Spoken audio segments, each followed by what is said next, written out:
Eu começarei. O que nós esperamos? Esperamos um xerox. Então, que foi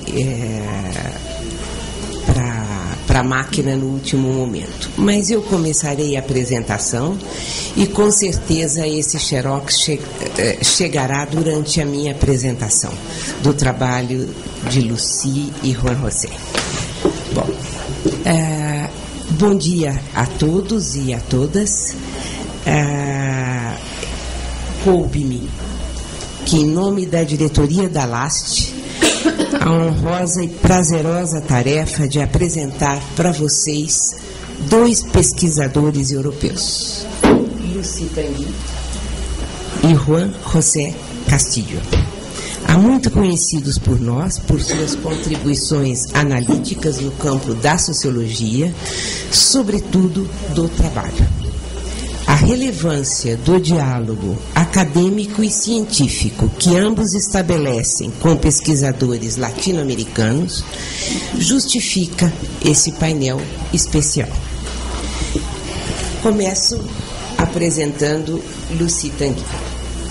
Lucy é diretora de pesquisa emérita, vinculada à equipe do CRESPAR, Centre de Recherche Sociologique et Politique de Paris, Laboratório do GTM, Genre, Travail e Mobilité, Gênero, Trabalho e Mobilidade, vinculado ao CNRS, Centre National de Recherche Scientifique, Centro Nacional de Pesquisa Científica, na França.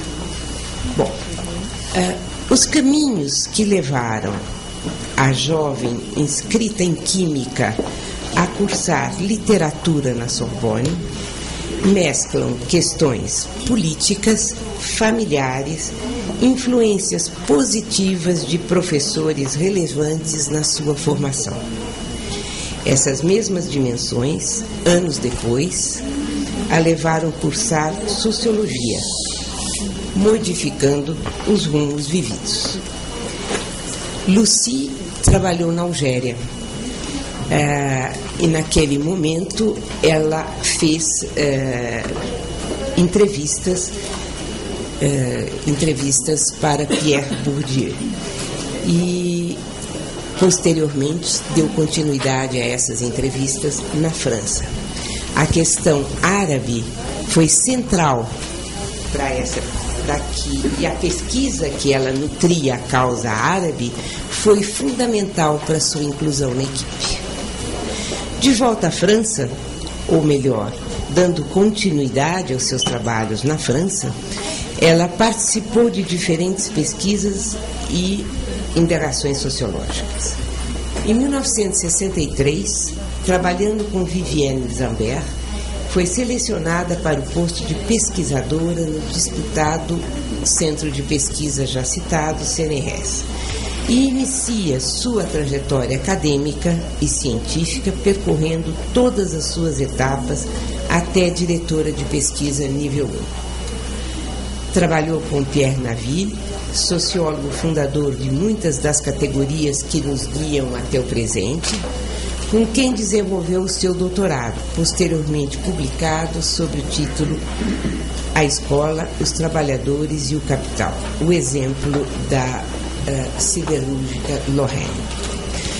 Desde então, ela percorreu uma longa trajetória de indagações sociológicas, todas elas marcadas pelo rigor acadêmico, traduzido em pesquisas, publicações, orientações de teses e formação de novas gerações de pesquisadores, coordenação de acordos internacionais e participação em comitês de revistas científicas. A quase totalidade dos trabalhos em sociologia de Lucy Tanguy se situa na intersecção da sociologia do conhecimento, da educação e do trabalho. 3 dimensões reiteradas nas suas pesquisas são transmitidas para as novas gerações de orientandos e pesquisadores, enquanto condição da produção sociológica. Nesse sentido, refiro-me a uma sociologia das relações sociais, uma perspectiva, em segundo lugar, a uma perspectiva sociohistórica, Todos os seus trabalhos reconstituem a gênese do fenômeno observado, o situam historicamente. E, em terceiro lugar, uma sociologia crítica, que desvenda as contradições e nexos constitutivos dos fenômenos sociais observados. Você tem isso?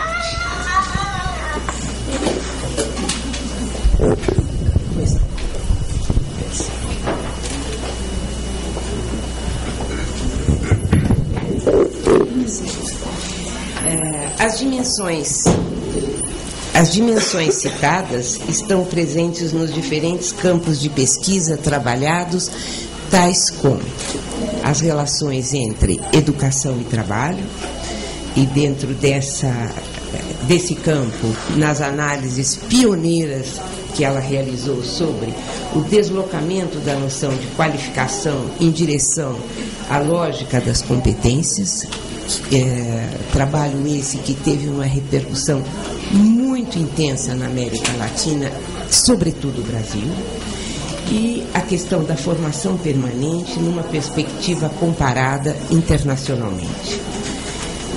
A formação política sindical também foi um dos objetos relevantes no trabalho de Lucy.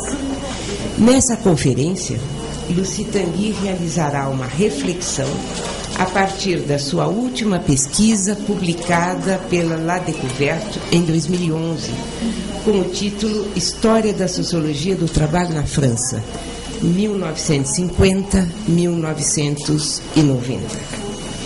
Trata-se da história social do nomeado progresso na França, por meio de um campo do conhecimento, sociologia do trabalho, e seu crucial papel na procura de produtividade desde os anos pós-guerra. Tanguy questionou, assim, a relação entre ciência e política, ao analisar os rumos da tempestade chamada progresso, tal como nomeado por Walter Benjamin, e a relação estreita estabelecida com o processo de acumulação. Não? Está baixo? Mais alto ainda? E agora, está ouvindo? Tá bom, muito obrigada. Bom.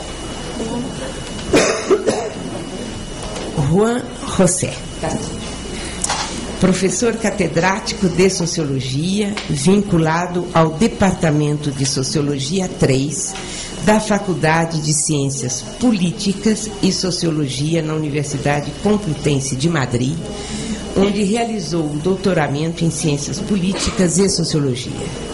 Pertence ao grupo de investigação Charles Babbage. É também doutor em História Social pela Sorbonne. Aqui também temos uma longa trajetória de investigador em Sociologia do Trabalho. E essa longa trajetória o levou à análise de diferentes ramos da sociologia e de subdisciplinas, como ergonomia, história social, metodologia, arqueologia industrial, memória do trabalho. No entanto, talvez por não termos tido acesso a um memorial, nos falta os caminhos não escritos que o levaram à sociologia do trabalho. Peço-lhe se você pode falar um minuto sobre esses caminhos. Nesse processo científico, entre muitos trabalhos realizados na linha de investigação, trabalhos invisíveis, as novas formas de organização do trabalho, trabalho do conhecimento, novos modelos de vida e trabalho, culturas do trabalho, arqueologia industrial e memória do trabalho, nós podemos destacar em primeiro lugar, as múltiplas faces observadas nas relações de trabalho na cadeia produtiva, mostrando o estabelecimento do processo de precarização nela contido. No livro publicado, no livro publicado A Qualificação do Trabalho e os Distritos Industriais, de 1995, juntamente com Maximiliano Santos, Castilho nos brinda com uma cuidadosa análise dos processos completos de produção, ao destacar a importância de se pesquisar a cadeia como um todo para que se pudesse entender o que estava acontecendo com o trabalho. Essa proposta analítica fez escola na América Latina. Entre suas boas alunas, destaco Márcia de Paula Leite.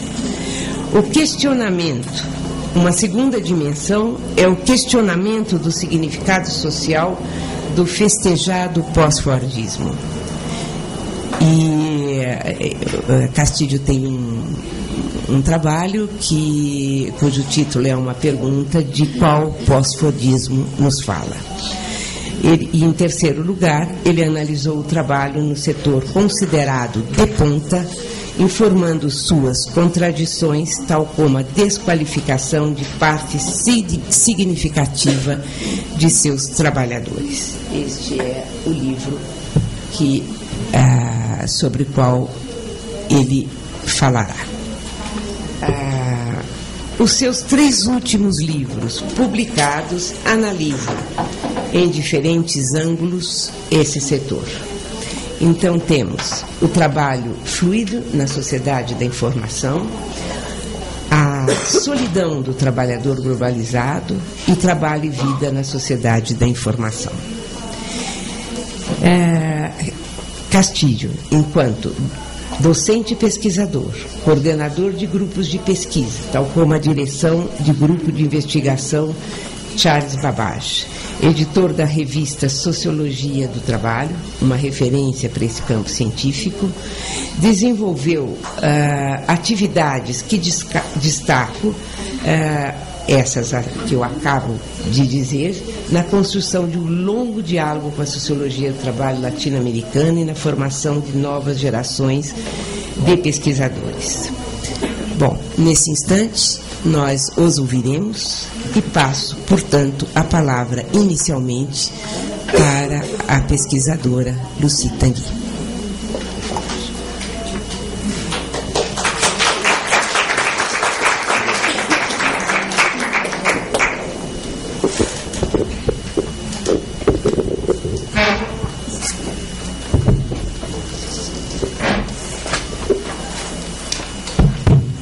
C'est bon? C'est bon? Ouais. Bonjour à toutes et à tous. Je voudrais commencer par sacrifier un rite, mais les sociétés modernes ont bien besoin de rites pour être plus humaines. Voilà. Donc, je voudrais commencer par remercier les organisateurs de ce congrès pour la confiance qu'ils me témoignent en m'y invitant. Je remercie notamment Liliana Senini, avec qui je collabore depuis plus de 10 ans et avec qui je partage non seulement des engagements professionnels, mais aussi un rapport au monde. Je remercie également Marcia Leite, que je rencontre au sein d'échanges CAPES-COFECUL et dont je connais les travaux qui l'ont conduit à la présidence de l'ALAS.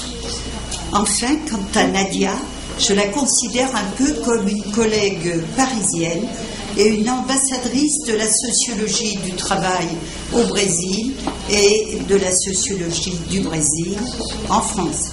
Et parce qu'avec Elena Errata qui est là, que je remercie de sa présence, et qui a toute sa carrière au Centre national de la recherche scientifique, je dirais maintenant CNRS, donc qui a construit des milliers de kilomètres de ponts entre nos deux communautés de chercheurs. Enfin, merci à Fernanda, l'interprète, pour la tâche que je lui impose par ma méconnaissance du portugais et de l'espagnol, une véritable tare qui est héritée de notre état de colonisateur dans l'histoire, Mais le temps vient, je crois, où vous pourrez exiger des Européens qu'ils connaissent vos langues pour être invités à présenter leurs travaux. J'en viens maintenant à présenter une recherche quelque peu téméraire dont le sous-titre est aussi important que le titre. Le sous-titre, c'est donc, vous le voyez, je crois, une enquête sur le travail des sociologues durant les années 50-90. Donc le sous-titre, il désigne l'objet et la méthode d'investigation. Le titre, c'est l'application à un domaine, celui du travail.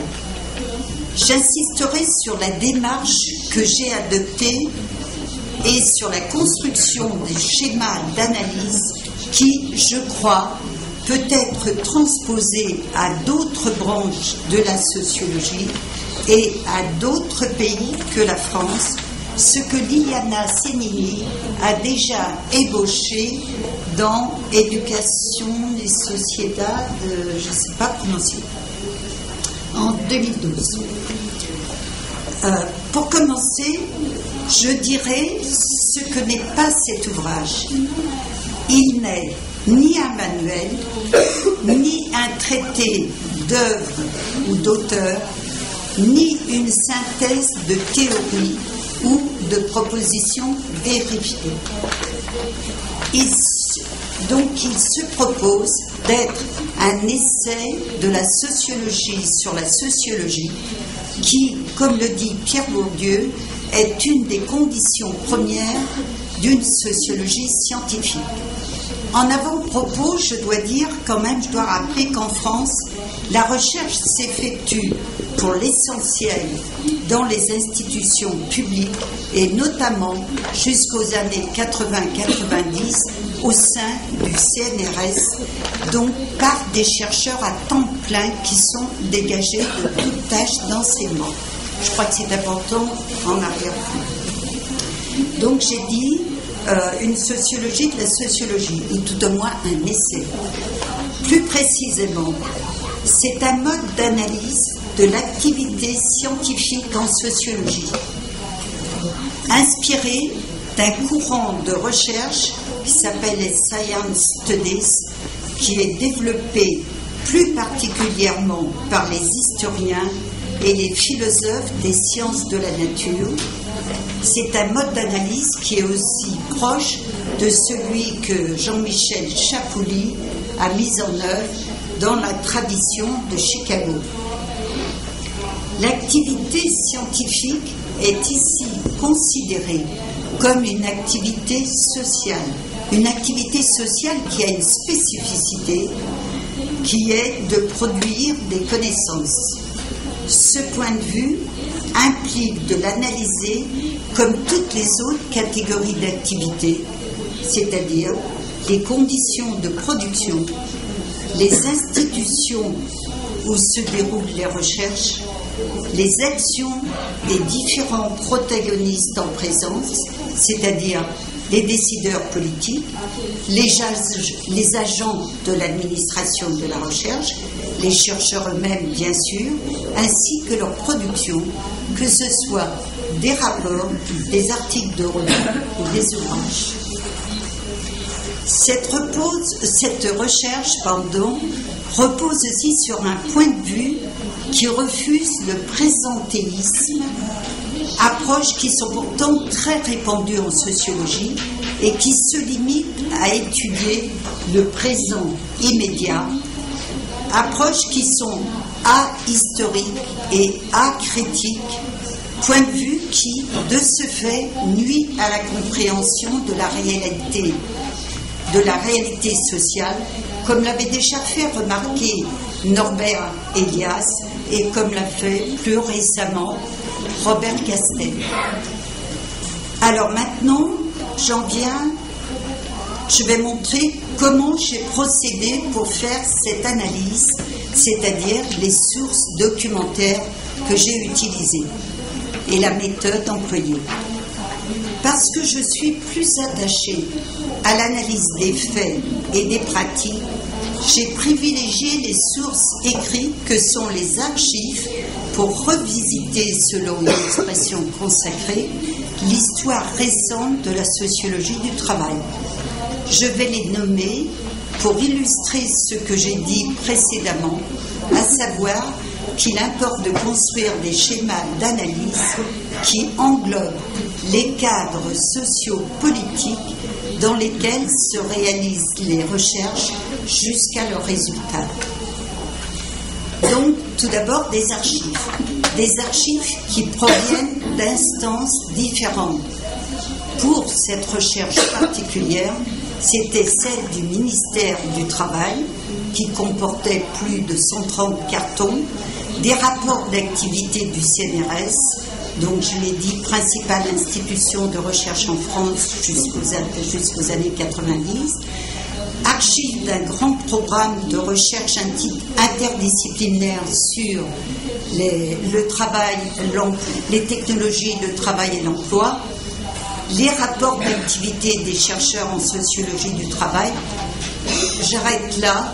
Ce que je veux, c'est simplement vous montrer la démarche en acte pour qu'éventuellement, vous-même, vous puissiez transposer dans les cadres où vous vous trouvez.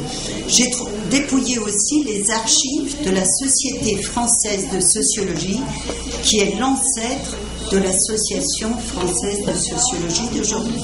Enfin, j'ai complété le dépouillement de ces archives par des entretiens auprès des principaux auteurs scientifiques des époques considérées, des chercheurs comme Touraine, Reynaud, Tréanton, Durand, Marc Maurice, toute cette génération, et d'autres qui sont moins connus, mais qui ont joué leur rôle à leur époque.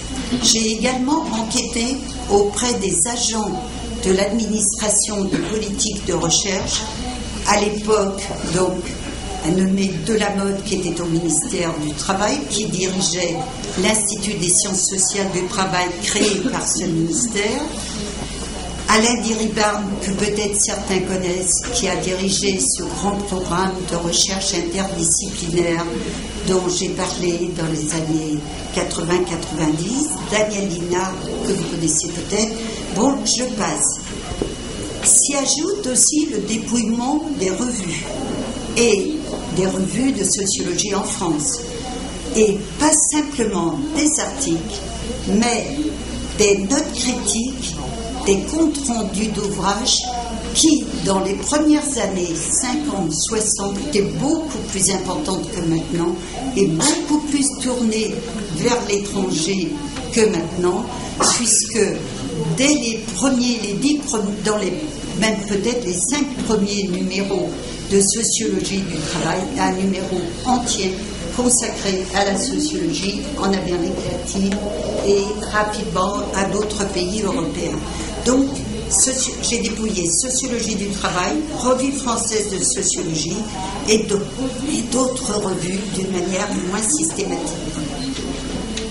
À partir de là, j'ai construit un schéma d'analyse qui entend corriger une représentation idéale de la science, c'est-à-dire qui donne lieu à une histoire des idées, à une histoire linéaire qui serait faite d'énoncés généraux et universels et qui est le plus souvent rapportée dans les manuels.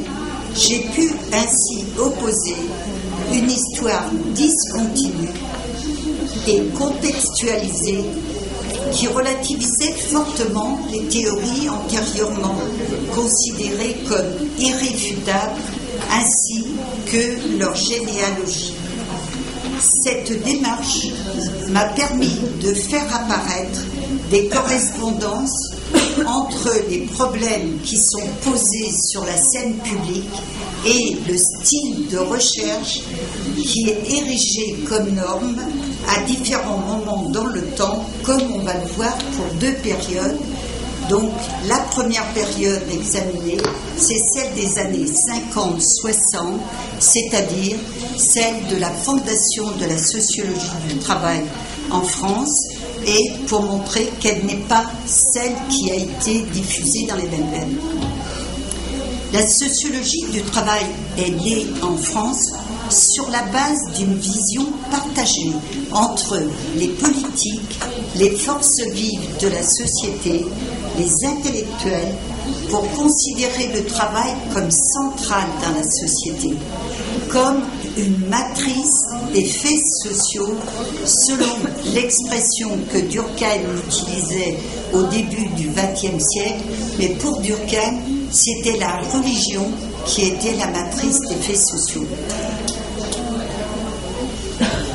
À cette date, donc, je dois souligner le rôle du ministère du Travail qui a été essentiel dans la fondation de la sociologie du travail comme branche forte de la sociologie. C'est un ministre qui était un ancien dirigeant syndicaliste chrétien qui a promu des réformes sociales issues du contexte de la résistance à l'occupation nazie. Il est à l'origine de la création d'un institut de recherche, où je l'ai dit, ISST, Institut des sciences sociales du travail, où se font les premières recherches empiriques. Dans le cadre du plan Marshall, un plan d'aide américaine pour la reconstruction de certains pays européens dont l'économie a été détruite par la guerre. Il a été aussi à l'initiative de l'envoi de missions de recherche aux États-Unis, au sein desquelles étaient réunis des chercheurs, des syndicalistes, des patrons, des directeurs de personnel de grandes entreprises, afin de rapprocher universités et entreprises. En croisant les sources, archives, entretiens et rapports d'activité des chercheurs, j'ai pu montrer comment les interrelations entre l'État et la communauté des chercheurs, avec le ministère du Travail dans le domaine des sciences sociales du travail notamment, ont contribué à l'affirmation d'un style de recherche qui est devenu une norme dans les années 50-60, c'est-à-dire une sociologie empirique qui repose sur de grandes enquêtes visant une objectivation des phénomènes sociaux. À cette date, le modèle des sciences de la culture qui était préconisé par Weber et qui met l'accent sur la compréhension est réfuté pour adopter celui des sciences de la nature qui vise l'explication. Si la sociologie américaine a été source d'inspiration et d'apprentissage, elle a également fourni aux sociologues français les outils pour penser avec et contre elle. Deux figures tutélaires ont joué un rôle déterminant dans cette définition d'un style national. C'est Friedman et Naville. La notoriété acquise par Friedman ne tient pas simplement à ses œuvres intellectuelles. Elles tiennent bien sûr à cela, mais pas seulement, puisque Friedman se présente a posteriori comme un véritable entrepreneur universitaire qui est ancré dans un réseau de relations qui réunit les principales institutions d'enseignement et de recherche et de certains milieux dirigeants. Il est membre du comité directeur du Centre d'études sociologiques, le seul centre de recherche du CNRS à l'époque. Il a une chaire à l'École des hautes études. Il enseigne à l'Institut d'études politiques. Il a une chaire d'histoire du travail au Conservatoire national des arts et métiers. Il est président de l'Association internationale de sociologie. Il est membre influent du conseil d'administration de l'Institut des sciences sociales du travail du ministère. Il est responsable, avec Jean-Daniel Reynaud, d'un groupe de sociologie industrielle qui rassemble des chercheurs et des directeurs de grandes entreprises. Et enfin, il est président de l'association qui a été créée pour fonder la revue de sociologie du travail. Naville, quant à lui, est une autre figure d'intellectuel de son temps. Il est au carrefour de plusieurs cercles littéraires, philosophiques et scientifiques qui se croisent mais qui ne se recouvrent pas. Chez Nabil, le sociologue ne peut pas être isolé du penseur révolutionnaire. En tant que tel, il ne pouvait qu'être mis à l'écart par le mouvement alors en cours de la professionnalisation de la sociologie. Je passe sur les conflits et les compromis que ces deux figures tutélaires ont dû faire pour cohabiter et produire et instruire les générations d'après-guerre. Le deuxième exemple que je vais vous donner pour illustrer comment une politique de modernisation économique a pu infléchir des orientations de la recherche scientifique, et cela dans les années 80-90. En 1981, un gouvernement de gauche est élu en France. Il impulse une politique industrielle au cours de laquelle sont placées la recherche, les innovations et la réhabilitation de l'entreprise. Il mobilise les chercheurs et la société civile. Des assises régionales de la recherche sont tenues à travers toute la France, qui rassemble environ 20 000 personnes, puis un colloque national qui rassemble autour de 3 000 personnes est organisé et réunit là aussi des chercheurs, des syndicalistes, des chefs d'entreprise et des responsables politiques. 3 objectifs majeurs sont donnés à cette politique impulsée en 1982. La démocratisation de la recherche, entre guillemets la démocratisation. La réconciliation de la recherche fondamentale et de la recherche appliquée.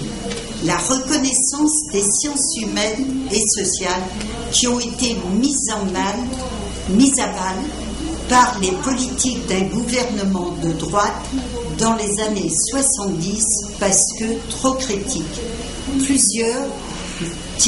Plusieurs masters de sciences sociales à l'époque ont été supprimés dans les universités et le département des sciences humaines et sociales était menacé de sortir du CNRS.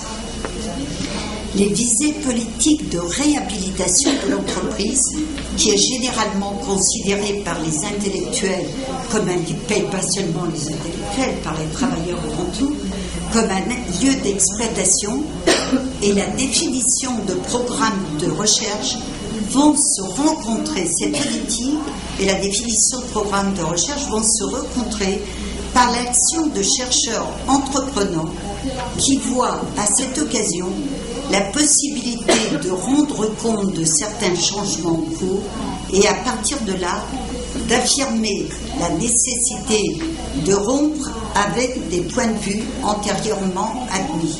Ces chercheurs déclarent que la sociologie du travail n'a été jusqu'à cette date qu'une sociologie de l'atelier, alors que tous les travaux réalisés, tous les travaux publiés dans la revue de sociaux du travail montrent que c'était avant tout une sociologie des sociétés industrielles.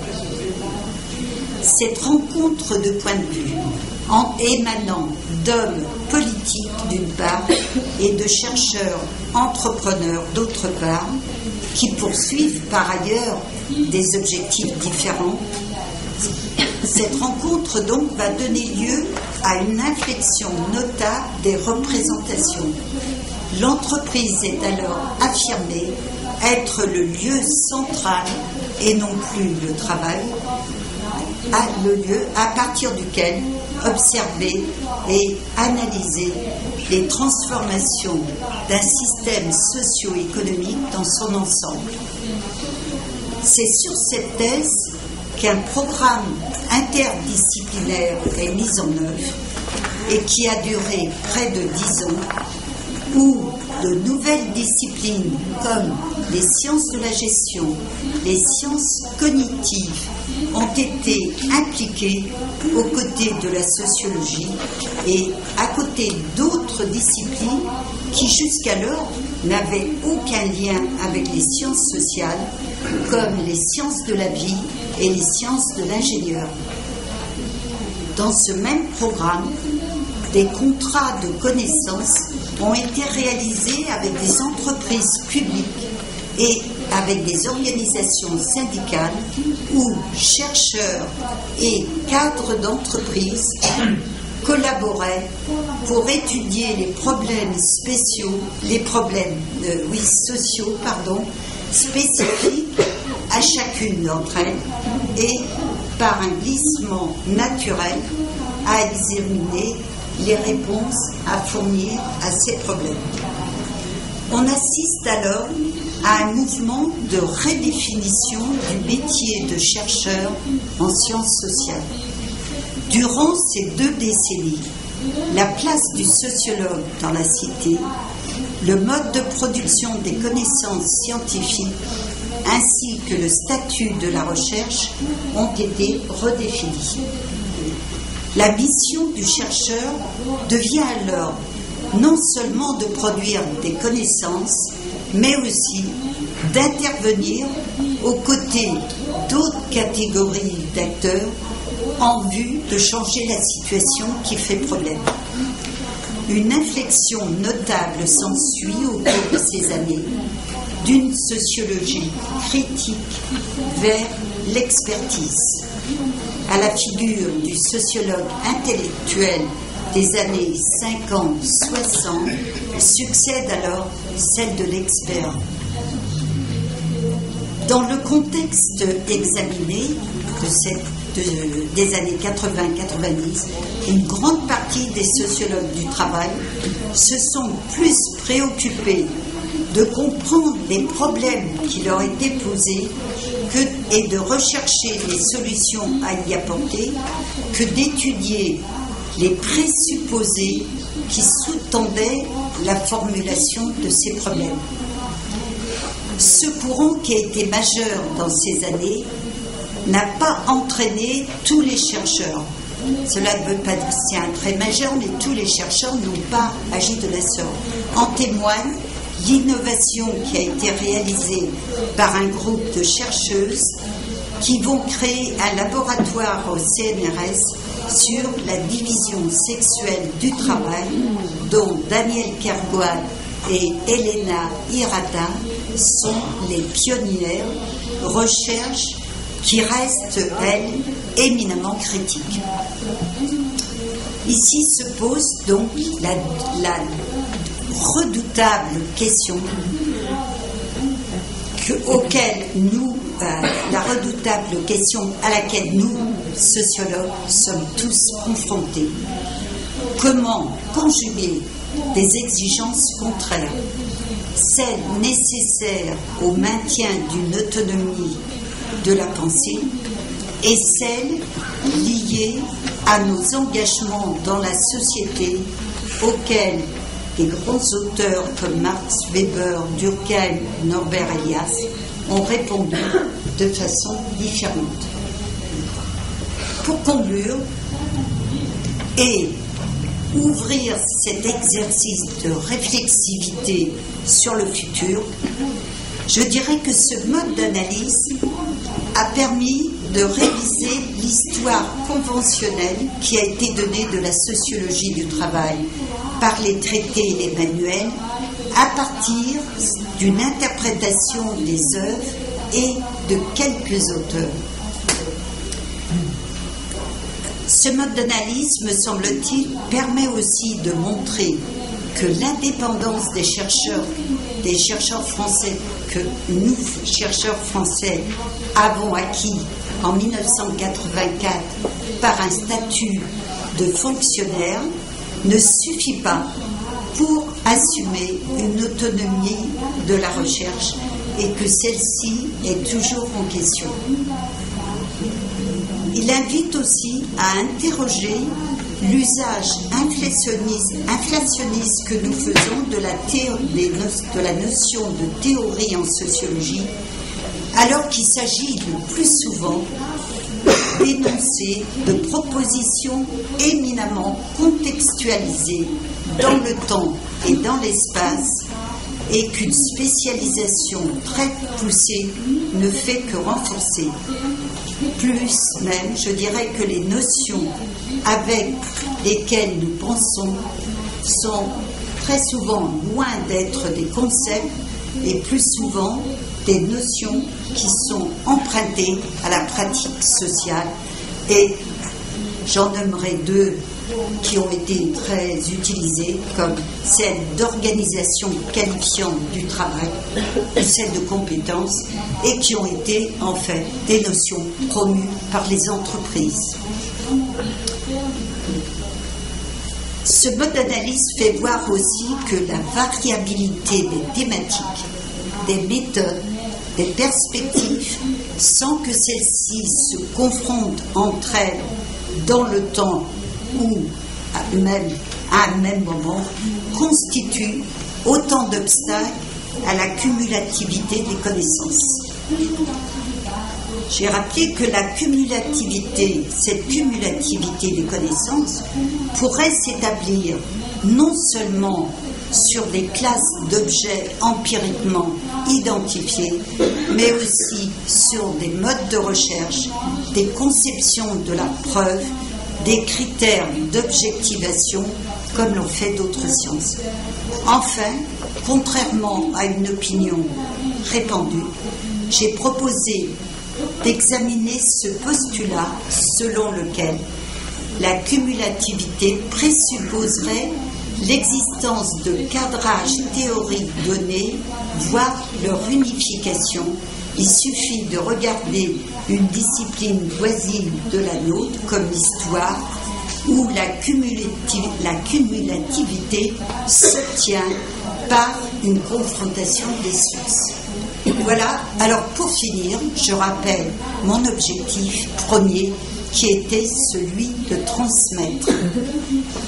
Mon objectif était moins d'analyser une discipline constituée que la constitution de celle-ci dans son contexte social, politique et intellectuel, de montrer les luttes qui s'y mettent pour faire triompher telle perspective sur telle autre, et cette contribution à une sociologie de la science reste très ouverte à la critique, qui émanerait d'autres points de vue, et notamment celle issue de la comparaison avec d'autres pays et donc avec les vôtres. J'ai simplement donc voulu assumer un rôle de passeur qui s'impose, me semble-t-il, à chaque génération, transmettre ses connaissances, son expérience à celles qui la suivent. Merci à toutes et à tous.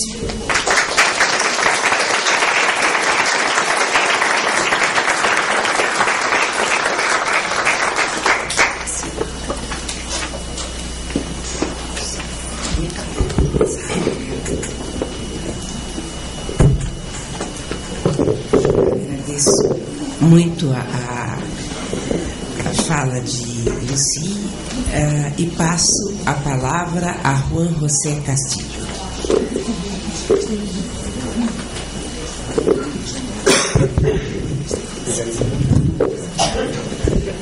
Sí, buen día. Buenos días a todas. También a todos, por supuesto. Quiero comenzar esta presentación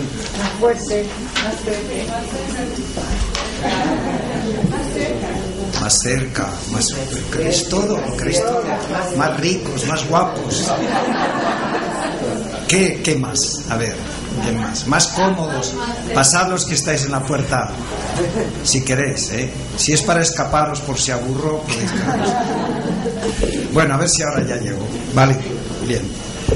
Bueno, quería decir en primer lugar que tengo que agradecer muy sinceramente, y yo casi nunca hago estas cosas porque hay que hacerlas, la generosidad de mis colegas y mis queridos amigos, y especialmente de la presidenta, pero esto es una enfermedad que afecta a casi todos los miembros del ALAS, por haberme invitado en circunstancias en las que, bueno, como es sabido, yo a veces no puedo asistir, no puedo venir tan lejos, no porque lo quiera.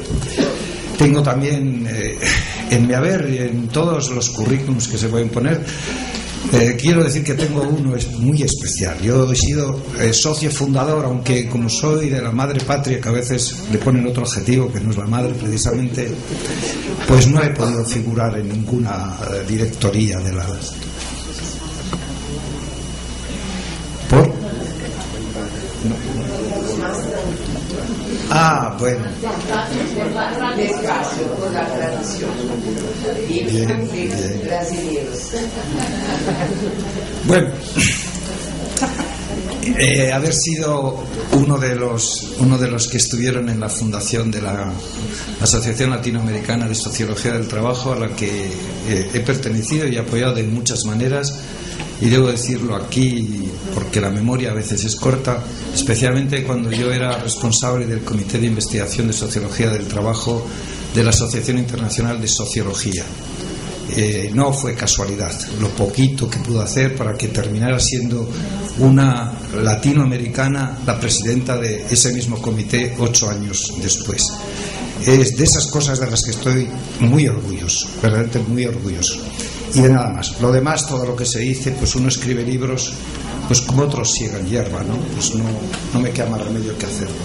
Quiero dar las gracias también muy especialmente, porque eso a las muchísimas personas que hacen que un congreso de este tipo funcione. Yo he tenido que hacer muchos y sé que aquí hay que dar las gracias a lo que Marx llamaba el trabajador colectivo, que va desde la señora presidenta de la asociación hasta el último estudiante o estudianta que está haciendo, hasta la fotógrafa que ahora me está haciendo una foto, todas las gentes que están ahora aquí, y la mayoría de las veces de esas cosas no se ocupa nadie, del que limpia, del que lava, del que arregla, del que hace funcionar ese PowerPoint, etcétera, etcétera, que no nos viene nada, nos viene regalado, ¿vale? A los que venimos desde abajo y nos dedicamos a estudiar el trabajo, nada nos ha sido regalado y nada nos va a ser regalado. Yo les quiero agradecer muy sinceramente también a todos estos chicos y chicas que están por ahí para arriba y para allá con su camiseta. Y por cierto, si alguno me regala una al final, se lo agradezco.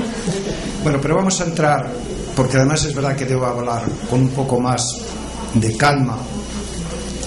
El objetivo de esta ponencia, que le di muchas vueltas cuando se me propuso, es relativamente sencillo. Acabamos de terminar un programa de investigación que en total ha durado pues unos 10 años, ¿no? El último proyecto se llamaba Trabajo y vida en la sociedad de la información, con una visión obviamente crítica. Yo no me creo sobre la sociedad de la información, pero para conseguir fondos de financiación había que poner esa palabra y la puse y ya está.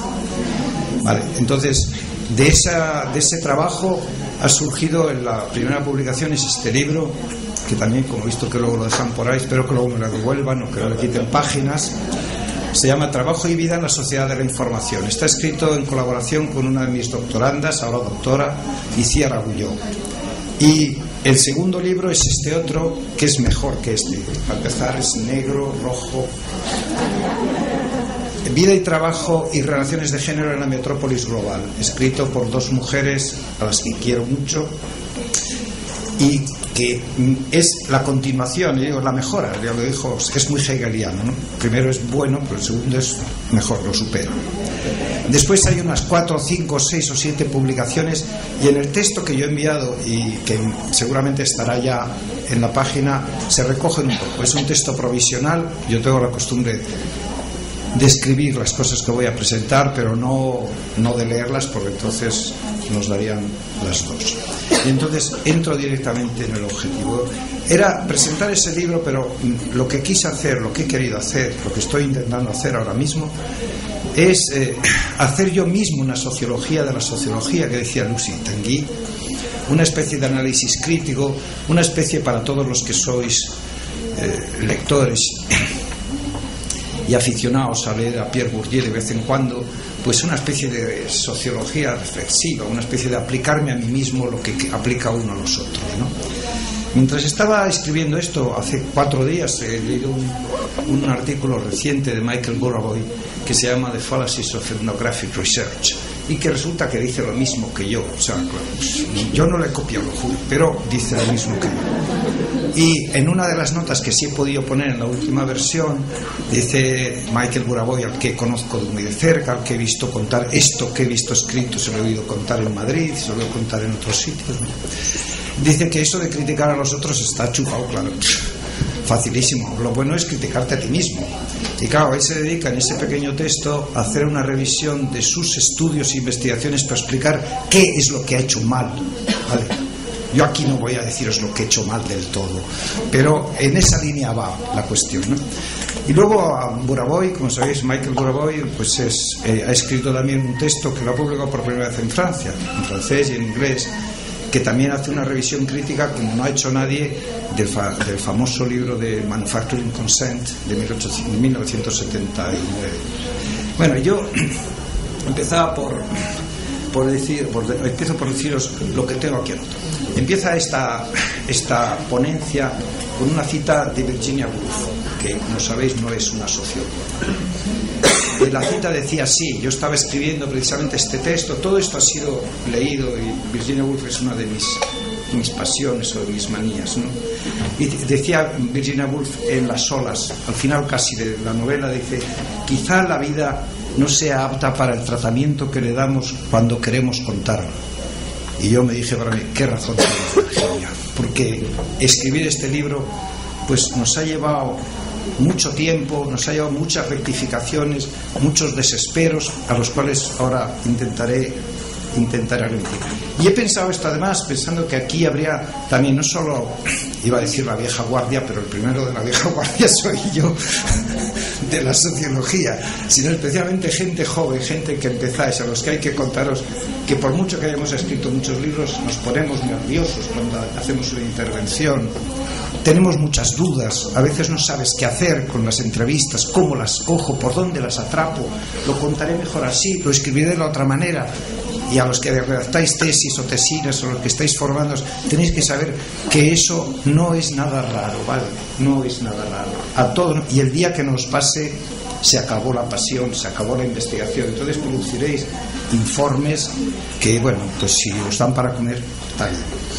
Lo que quiero es precisamente presentaros estas reflexiones de un sociólogo, pues en este caso soy yo, sobre la propia tarea de investigar, sobre el propio trabajo nuestro. O sea, había un primer título que decía que iba a hablar del oficio del sociólogo, que eso ya he escrito un libro. Lo que quería contar aquí es precisamente de los problemas que se le plantean a un sociólogo. El título de la ponencia era La invasión del trabajo en la vida del investigador. El que no sepa por qué lo pongo es porque el título de el primer artículo que hemos difundido precisamente en América Latina, en la revista Trabajo y Sociedad en línea, que edita Carlos Zurita en Santiago del Estero, se llamaba así: La invasión del trabajo en la vida. Y yo dije, sí, en la vida del investigador, es decir, en mi propia vida. Este trabajo, por lo tanto, te mete dentro, lo tienes que hacer, a mí todo esto me afecta mucho, estoy metido dentro de esos problemas y no me los tomo a broma. Leo mucho, investigo mucho, leo a otros, intento aprender, pero en realidad lo que quiero hacer es eso que os he dicho al principio, ¿no? Aplicar la propia reflexividad, por mucho que te cueste, por mucho que a veces la gente se crea que es que vas de falso humilde diciendo que esto se podía haber escrito mejor, por mucho que yo discuta con Isiar yo en mi casa, en la facultad y en otros sitios, no me gusta esto, no sale bien, no es así como lo queremos hacer. Hemos hecho un ensayo de hacer primero tipos ideales, después hemos hecho otra cosa, después hemos hecho un índice que en realidad es una especie de, como si fuera la cuestión de fondo, la big question que dicen los americanos. Siempre te sorprenden con estas cosas. ¿Cuál es la big question? Pues la big question es explicar qué es lo que pasa con el trabajo y la vida en la sociedad de la información en todos sus aspectos. Es decir, el making of de este libro, si yo hubiera tenido, y vosotros la paciencia, y yo la posibilidad, la paciencia de aguantarme 1 hora y pico, os cuento todo lo que sé. No tengo ningún problema en contar las cosas como han pasado, en bajarme del escenario como si fuera la comedia del arte y cómo se suda, macho, esto es la remonda, ¿no? Eso es lo que creo que hay que hacer, y es lo que suelo practicar cuando enseño, cuando doy clases, ¿no? Y sobre todo para mostrar que esto, hay libros, como sabéis, todo el mundo, cada uno tiene sus libros, sus citas y tal. Yo me acuerdo, no sé si todos los días, del famoso bricoleur de Lévi-Strauss, ¿no? Que tenía que arreglárselas con las cosas como le venían dadas, y esa, frente al ingenieur, que lo tiene todo resuelto, el bricoleur se las arregla pero se las arregla porque tiene un oficio, porque tiene una profesión, porque ha reflexionado, porque ha salido de otros problemas, no porque tenga una verdadera visión general de las cosas. Y en todo esto pues vuelves a coger los libros que hay por ahí de Bourdieu, vuelves a sacar un artículo suyo no muy lejano, que se llama La objetivación participante. Digo, ¿cómo que la objetivación participante? No es eso. Sí, es eso, en el cual Bourdieu convierte todo, es un genio, convierte sus teorías en un simple procedimiento, ¿no? Y entonces dice precisamente al final ¿cuántas veces habré leído ese libro, La misère du monde? ¿Cuántas veces habré leído ese capítulo que se llama comprender al final del texto? Y dice ahí, frente a estos que solo utilizan manuales, esquemas, y que si cumples los protocolos y escribes el artículo con las citas como Dios manda y tal, te lo publico, y si no, no. Dice, es decir, el entrevistador, como el bricoleur, digo yo, tiene pocas posibilidades de estar verdaderamente a la altura de su objeto si no posee a propósito del mismo un inmenso saber, adquirido a veces a lo largo de toda una vida de investigación y también más directamente en el transcurso de entrevistas anteriores con el mismo entrevistado o con otros informadores. Esto lo da a estudiantes que están en 4º curso de sociología y de pronto ven otra cosa, ven a alguien que reivindica su oficio, se mofa Bourdieu empieza ese control riéndose de estos académicos ortodoxos que se ponen a discutir si has dorado bien el concepto, si has entendido su concepto de hábitos, si campo es campo o si es, yo que sé, prado o alguna cosa así, ¿no? Se ríe de todos ellos, y claro, a mí me consuela mucho, porque si lo hace Bourdieu, pues entonces yo ya puedo hacer cualquier cosa. Entonces me pongo a hacer esto y os ahorro el contenido un poco del libro, que en el texto lo recojo, porque si no, no me va a dar tiempo. Pero sí os puedo decir que lo que hicimos fue en el 2010, en el anterior Congreso de México, presenté lo que podía ser el esquema teórico. Se llamaba Del trabajo otra vez a la sociedad, sobre el estudio de todas las formas de trabajo. Lo que pretendíamos era ni más ni menos que tomar unas áreas concretas, delimitadas por supuesto científicamente en la medida que pudiéramos hacerlo, y en ellas estudiar todos los tipos de trabajo que se producen, todos los que reproducen una sociedad determinada. Todo el mundo me miraba y decía, sí, ya nos contarás lo que has podido hacer luego, al cabo de 2 años. Bueno, hemos podido hacer bastante, nos hemos vuelto locos también, porque hemos estudiado, por ejemplo, en el norte de Madrid, donde está hecho ese libro, que estudia sobre todo trabajadores muy cualificados, trabajadores y trabajadoras muy cualificados, informáticos, gestores, fabricantes, bueno, ese es un terreno que domino bastante bien. Hemos estudiado a esas personas y a las que les ayudan en la casa, a las que les limpian la casa, a las inmigrantes que vienen, es decir, todo el trabajo de una sociedad.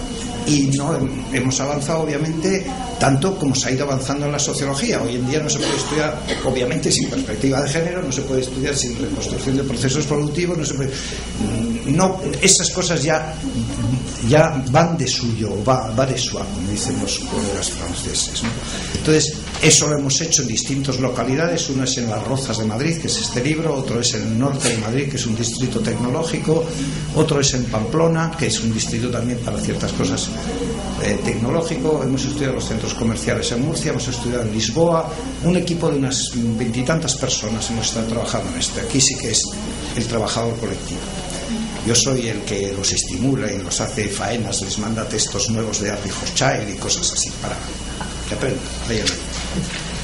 Bueno, Entonces, en este trabajo, en esta búsqueda y rebúsqueda, nosotros lo que yo os puedo contar aquí que puede tener más sentido, y de paso encontrar algún que otro lector más para el libro, o sea, no estaría mal, para que luego lo lea y lo vea, y si no, buscar ese artículo en la revista Trabajo y Sociedad. Lo dice también un investigador poco frecuentado por mí, pero que me gusta mucho, reflexionar sobre la propia práctica es también reflexionar sobre la propia historia, como muy bien hacía hace un momento Lusitano. No me voy a referir aquí a los problemas muy gordos que tenemos en España, que tenemos en términos de política científica. Tenemos un ministro que yo no le pondría ni siquiera a cerrar puertas, no vamos a poner ejemplos, el merluzo, no importa que se grabe, seguro que ya estas mismas calificaciones se habrán dicho 500.000 de españoles. No es la política científica, todo esto que está muy mal, no es nuestra universidad, que el rector nos ha defraudado a todos, el rector Carrillo, hijo de Santiago Carrillo. ¿Mande? Habla un poquito más fuerte. Y tú más bajo, ¿por qué le interrumpas? No, se toman una confianza estos investigadores que es la monda. Ningún estudiante ha dicho nada. Tú a la salida te espero. Bueno, vayamos allá. Gracias por la observación. Bueno, hemos salido adelante en España con esto. Tenemos muy pocos contratos para nuevos estudiantes, pero yo de eso ahora no quiero hablar. Además, a veces no quiero hablar nada, porque es que poco se puede decir. Pero, ¿qué hemos hecho nosotros de especial aquí? He titulado este epígrafe Una atalaya desde la que organizar la mirada. Para que en el libro hay una parte que se llama del método y la estrategia narrativa, ¿no? Hemos querido presentar ahí que las situaciones, cómo intentábamos identificar. Conocemos también muy bien, alguien me dirá, ¿y por qué no habéis utilizado Trastine, Nevivo? Conocemos todas las posibilidades, eso no puedo decir. En mi equipo sabemos muy bien que podemos utilizar muchas cosas. Pero aquí lo que queríamos era ver cómo podemos, con las propias palabras de los interesados y de las interesadas, reconstruir una historia personal, una trayectoria, unas limitaciones, unas posibilidades de sobreponerse a las condiciones estructurales. En el caso de las mujeres es obvio, por supuesto.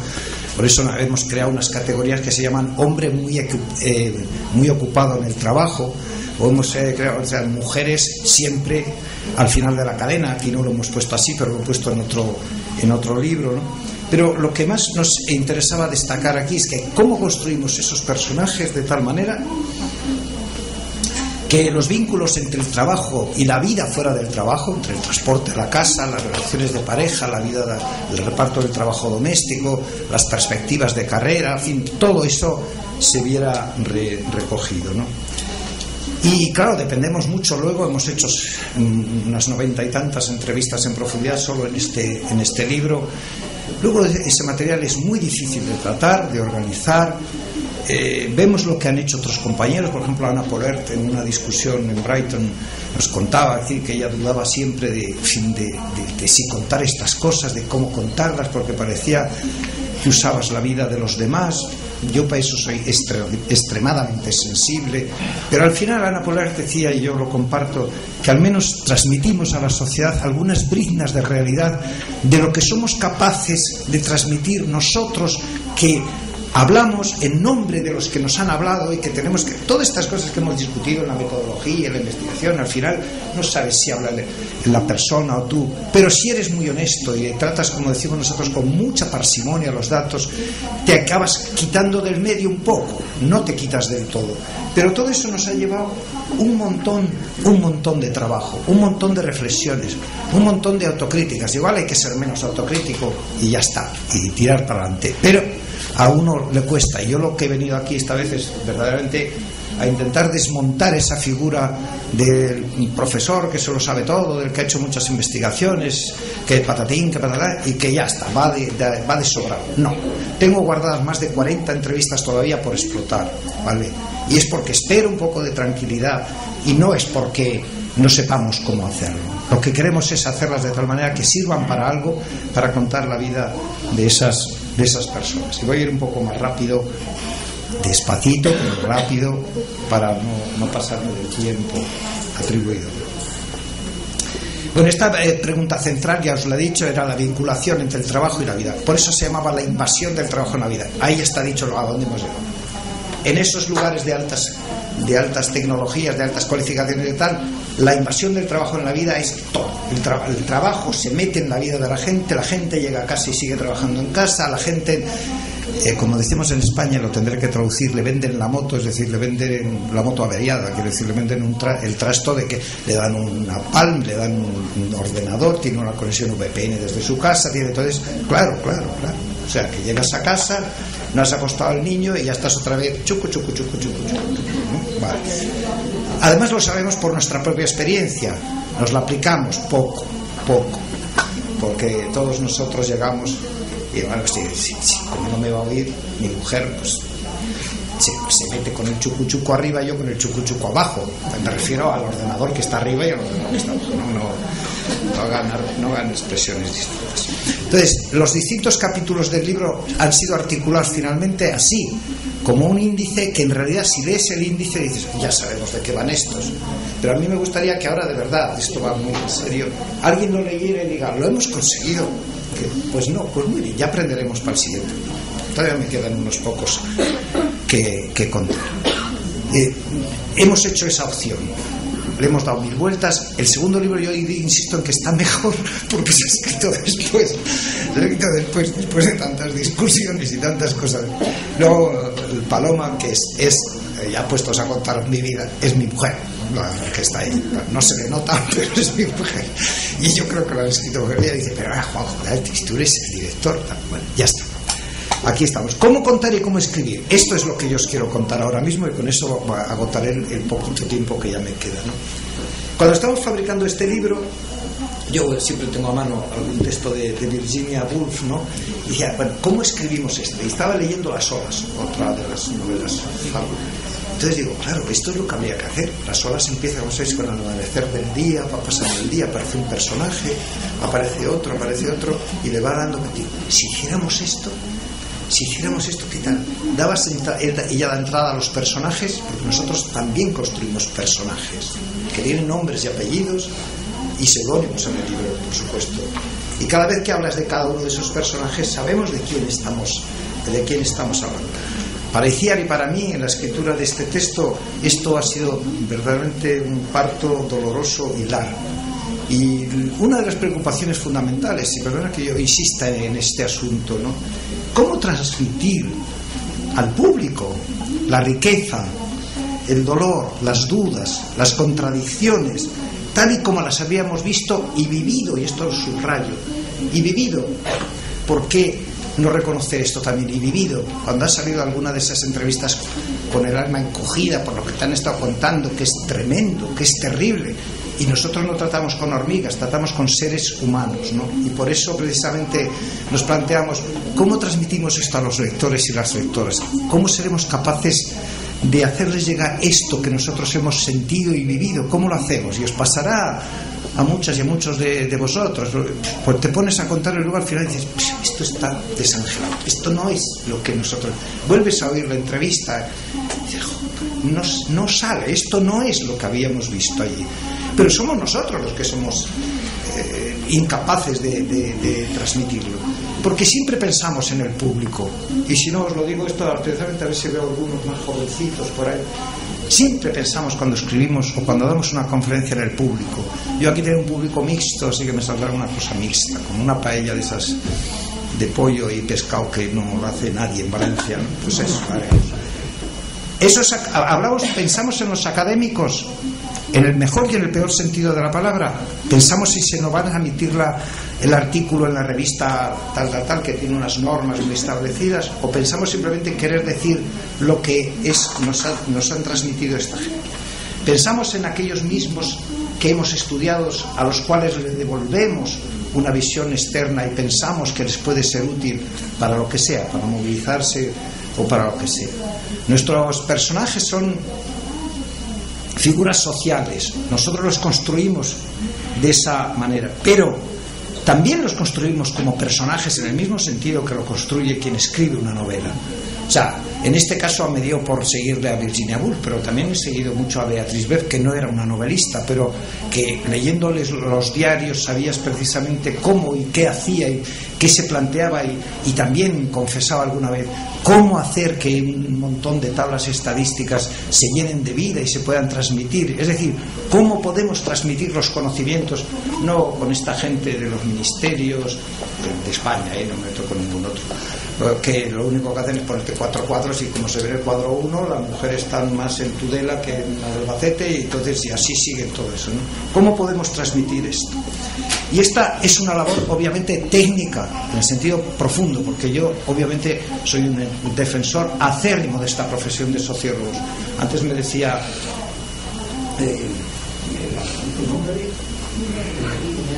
Liliana, que es un nombre muy bonito. Bueno, pues me decía Liliana eso de explicar mi vocación. Yo empecé estudiando sociología, seguí haciendo historia, hice una tesis doctoral con Pierre Vilar, volví a hacer historia, sigo haciendo, ahora mismo estoy en una asociación de patrimonio industrial y sigo haciendo las cosas. Creo que no hay ninguna diferencia. Vilar lo dijo una vez muy claramente: lo único que tú entrevistas a Fidel Castro y vas dado, ¿no? Tienes para 8 horas, y en cambio a Carlos V no lo puedes entrevistar. Pues las fuentes son distintas, y creo que eso también, con eso yo he aprendido a relativizar mucho las cosas. Pero soy un defensor de esta profesión de sociólogo y de socióloga, por supuesto, y creo que es una labor técnica y teórica, ¿no? Pero además es una labor en alguna medida y modestamente literaria, ¿vale? Porque nosotros, estos personajes que nosotros hemos construido, ahora hay que presentárselos al lector, hay que hacerlos creíbles, hay que ponerlos en contradicción con los otros, ¿no? Y eso es muy difícil. Estos personajes son también una parte de la argumentación, algo que se descuida mucho en la formación de los sociólogos y de las sociólogas. Hablarles de argumentar, de cómo presentar los datos. A mí me parece que como el 2% y el 3% y el... Bueno, eso es una forma de argumentar, pero tendrías que criticar primero las fuentes. Nosotros cuando encontramos esto, vemos por ejemplo en el caso de Virginia Woolf otra vez que claro, los personajes de Alfaro, por decir el tercero de los personajes de Alfaro, a los críticos escriben unos sesudos estudios explicando que claro, Alfaro es el objetivo, lo que organiza todo el texto, y tú te quedas pensando, joder, ¿cuál es lo nuestro? ¿Cómo lo podemos nosotros hacer? Contraponer esos personajes. En el caso de Virginia Woolf se contraponen con su familia y tal, y todo el mundo se entretiene en escribir algo sobre ese asunto, ¿no? Estos personajes en los nuestros, en este libro, son parte de la argumentación, ¿no? Son parte de la argumentación general que ha guiado nuestra pluma, o el teclado, más bien el teclado de estos autores. Pero nosotros no tenemos pretensiones literarias, ¿no? A veces escribimos bastante bien, otras no escribimos tan bien, pero ¿quién puede tener pretensiones literarias comparándose con Virginia Woolf? Esto sería algo excesivamente... Pero sí te encuentras con imágenes cuando lees literatura a la vez que estos inmensos tochos, informes y aburridos tal, encuentras explicaciones. En ese mismo Alfaro hay un personaje que se llama Lily Briscoe que está pintando un cuadro, no sabemos lo que está pintando ahí, ¿no? Está pintando el cuadro y al final pinta a la señora Ramsay, a Mrs. Ramsay, ¿no? Y le pregunta por qué ha pintado a Mrs. Ramsay como una mancha púrpura, sí, no, como una mancha púrpura. Y cuando le preguntan, ella dice, no sé, en esa parte había poca luz, no sabía qué hacer, en aquel rincón había luz, son sus líneas abstractas. Bueno, pues lo mismo hacemos los sociólogos y las sociólogas muchas veces. Construyes personajes, claro, porque tú los tienes que armar teóricamente y tal y cual, pero construyes personajes y los escribes y los pones en relación. Si aciertas, has convencido a la gente. Si no aciertas, no has convencido a la gente. Esté bien, esté muy mal escrito, hayas hecho 400 entrevistas o 150. Nosotros, para concluir este asunto, hemos escrito ese libro, o yo he escrito, vamos, para no meter a Iciar en este barullo. O sea, yo he escrito ese texto como yo era en el año 2010, más o menos, que es cuando hemos empezado a escribir, hasta el 2012, enero exactamente, ¿no? Y lo que sí quiero resaltar aquí como última cuestión es que el proceso de la escritura es tan importante como la investigación misma. Muchas veces no se valora y solo se sufre. Tengo que escribir un artículo, tengo que preparar un power para la presentación de esta tarde, no, todas estas cosas, ¿no? Pero he encontrado un argumento de una pareja de sociólogos que son Jean-Claude Passeron y otra vez Bourdieu, pero esta vez es Passeron el protagonista, que en el homenaje verdaderamente fascinante que le dedica a Bourdieu en el año 2003, se llama Mort d'un ami, disparition d'un penseur. Es verdaderamente fascinante cómo cuenta toda su relación y cómo escribían conjuntamente, ¿no? Desde Le métier de sociologue hasta La reproducción, Les héritiers, en fin, una serie de obras que todos están en castellano traducidos. Lo digo aquí por cortesía a los herederos. Bueno, en esto dice, yo lo digo en castellano, he descubierto, dice Jean-Claude Passeron, un testimonio emocionado de más de 50 páginas sobre. He descubierto, desde que comenzamos a practicarlo, que el papel constitutivo de la reescritura en toda escritura del pensamiento, y al final lo dice en inglés, como lo dice a sus estudiantes, writing is rewriting, escribir es reescribir y volver a escribir y volver a. Y luego cuenta con mucha gracia las cosas que pusieron en la reproducción, esa introducción de escolios y tal, que es un ladrillo insoportable, pero bueno. Nosotros terminamos esta redacción, como os he dicho, en enero del 2012, dando todavía alguna pincelada para acordarnos de la pintora Lili Briscoe, cambiando alguna nota, cambiándolo de página, remodelándolo. Esto de como que intentas darle una mayor coherencia, ¿no?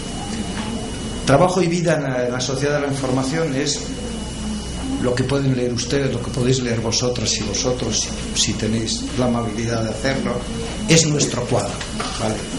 Es nuestro lienzo de Lili Briscoe. Como en Alfaro, ahí estaba su cuadro, así termina el Alfaro. Ahí estaba su cuadro, sí, con todos sus verdes y azules, las líneas se le iban y venían y ya terminó. Y su esfuerzo por lograr algo, con una súbita intensidad, como si lo viera todo claro por un segundo, trazó una línea allí, en el centro. Ya está, lo había terminado. Así pensó, dejando el pincel con enorme cansancio, he tenido mi visión. Y se acaba el faro. Cuando Lili Briscoe termina el maldito cuadro. Nosotros terminamos el bendito libro. Estamos dentro del cuadro y fuera del cuadro. Cuando escribimos estamos, nosotros nos podemos poner fuera, sino somos, como decía Raymond Williams, un observador que tiene que ser muy consciente de cuál es su posición como observador. Nosotros pertenecemos, ahora sí de esto, y terminando que leo este texto y ya está, ya pueden empezar las críticas a llover. Nosotros pertenecemos a un estilo de pensamiento, a un particular perfil epistemológico que tiene hondas raíces en la sociología misma desde sus orígenes.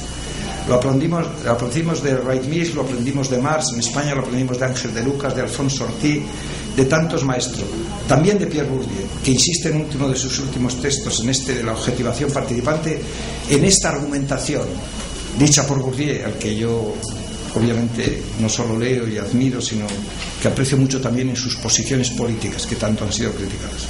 Nada más falso o equivocado, a mi entender, que la máxima universalmente admitida en las ciencias sociales, según la cual el investigador no debe poner nada de sí mismo en su investigación. Hay que, al contrario, referirse permanentemente a nuestra propia experiencia. Y eso recomiendo a todos los jóvenes estudiantes, a los mayores no, porque ya lo tienen superado, o sea que eso no les hace falta. Nada de lo que nos investigamos nos es ajeno. Estamos dentro de la sociedad, estamos dentro del cuadro y nos distanciamos únicamente un poco para tratar de analizarla y devolver lo que hemos analizado a la sociedad. Y eso a veces tiene un alto coste personal y afectivo. No estudiamos esas jóvenes mujeres sometidas a la lógica patriarcal solo del sistema, como se suele decir, sino también de la empresa y también de sus parejas.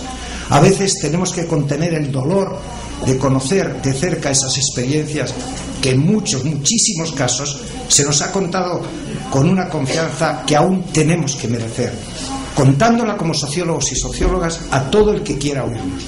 para ello, como termina precisamente La miseria del mundo, la última parte de ese comprendre, decía Bourdieu, dice, si encuentras estas perlas que dicen, no sé para qué me he roto la cabeza, si lo decía mucho más claro que yo, decía, el investigador o la investigadora tiene, en la medida que pueda, que trasladarse en pensamiento al lugar donde se haya ubicado su objeto, que es al menos en cierta medida un alter ego, y tomar así su punto de vista, es decir, comprender.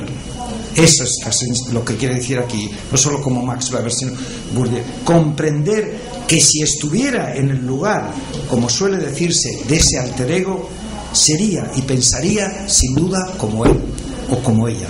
Muchas gracias.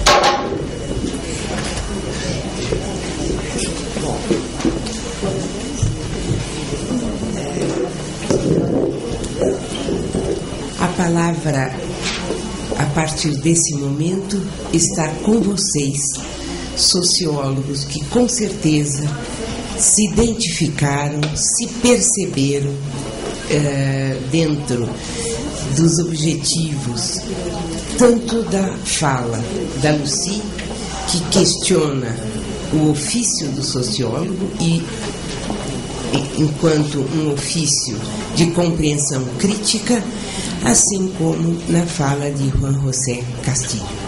Então, agora nós dividimos a fala dos dois sociólogos aqui que tão sinceramente se colocaram cientificamente, pessoalmente, no desenvolvimento das suas pesquisas, com vocês e com os seus sofrimentos.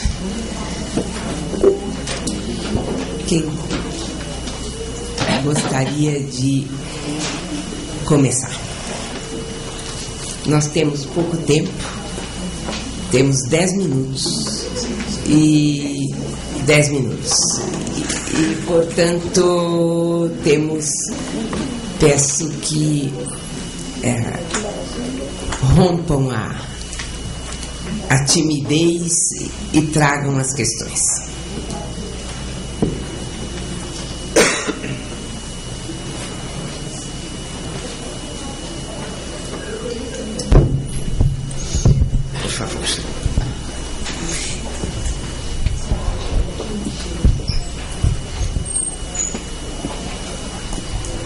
Peço a todos que forem falar que digam como se chamam e a qual instituição pertencem, qual país.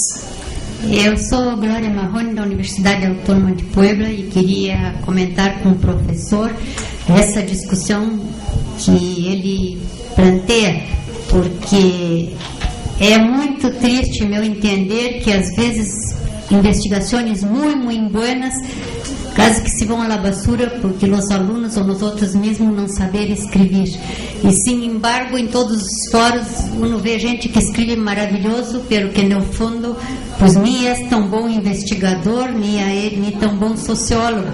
Então, creio que isso é um problema. Estamos acabando nas mãos de los corretores de estilo e de los editoriales, não? E a outra discussão é qual é o limite do ensaísmo, porque vimos que primeiro era linguagem bem aburrido e objetivo, de um método hipotético dedutivo, que as hipóteses, as variáveis, mas se passou a outro extremo do ensaísmo, sim? E agora o que se trata para os científicos sociais é escrever bonitos com metáforas, pero também já há uma tendência a regressar um pouco, principalmente porque se uno vincula métodos qualitativos e quantitativos, necessariamente não pode ser uma linguagem solo ensaístico, porque eu vejo que linguagem ensaística quase nunca está usando técnicas modernas, base de dados. E qual é a solução? Ou qual é a relação entre literatura e sociologia?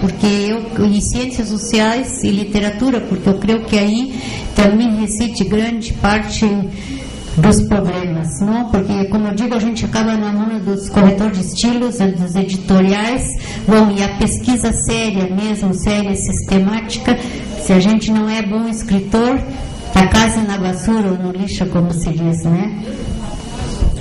Obrigada.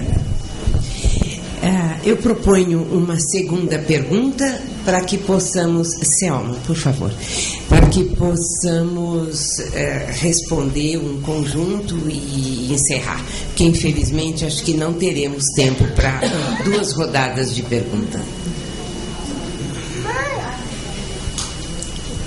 Bom dia, Selma, sou da Unicamp. Minha pergunta é para a Lucy. Em que medida, Lucy, nesse levantamento exaustivo que você fez, né, que está sistematizado nesse importante livro que você publica, é uma pergunta complexa, mas que a gente gostaria de ouvir, eu particularmente, sobre em que medida esse ofício de sociólogo ele tem sido cada vez mais condicionado a responder determinadas demandas da sociedade ou das agências financiadoras, né? Então, isso por um lado, e em que medida a sociologia, a crítica, né? Não a crítica, a sociologia crítica, ela tem tido um espaço suficiente para poder tecer suas críticas como ele for, né? Temos mais alguma pergunta? Senão eu encerro e ouviremos os 2 pesquisadores e após o almoço, porque às 14 horas todo mundo nos seus GTs. Podemos encerrar, não é? Então, em primeiro lugar, ouviremos Lucy.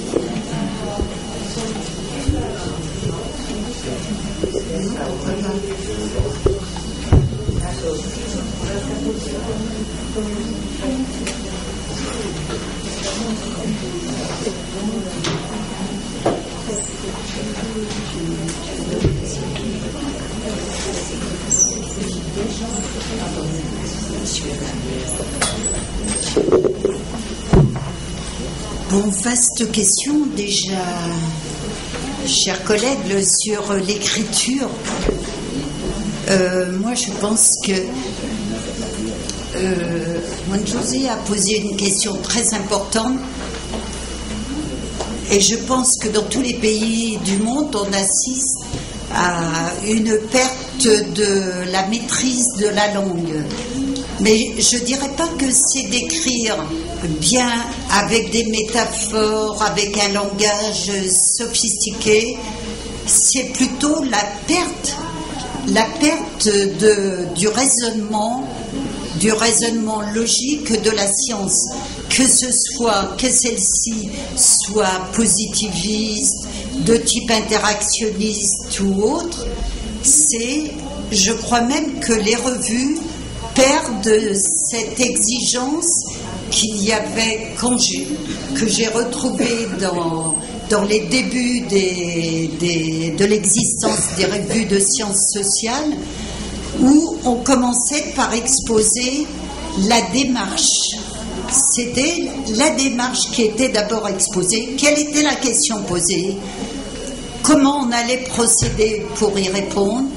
Comparaison avec d'autres travaux, tandis qu'aujourd'hui, chacun a son petit objet et il va décrire son objet dans une langue, la langue quotidienne, comme si on était immédiatement dans sa position. Et c'est là, je crois, qu'il y a quelque chose qu'on perd, c'est cette exigence d'exposer une démarche de pensée, les notions avec lesquelles on pense, et la production. Ça ne veut pas dire qu'il faut penser en termes de variables ou quoi, mais il y a quand même des caractéristiques de l'activité scientifique. Et moi, je ne sais pas comment c'est dans votre pays, mais on a aussi peut-être tous une fâcheuse habitude de demander de l'originalité, de demander toujours aux étudiants de faire un travail original.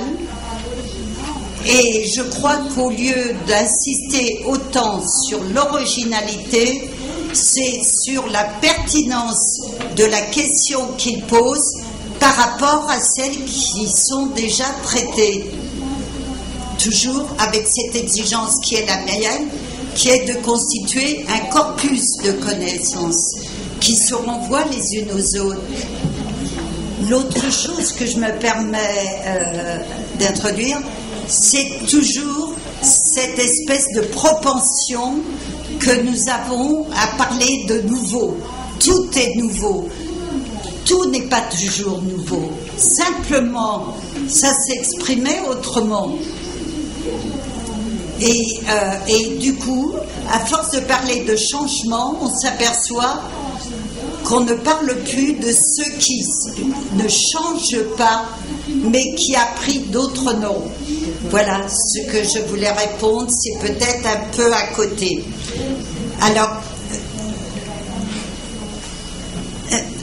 merci Fernanda.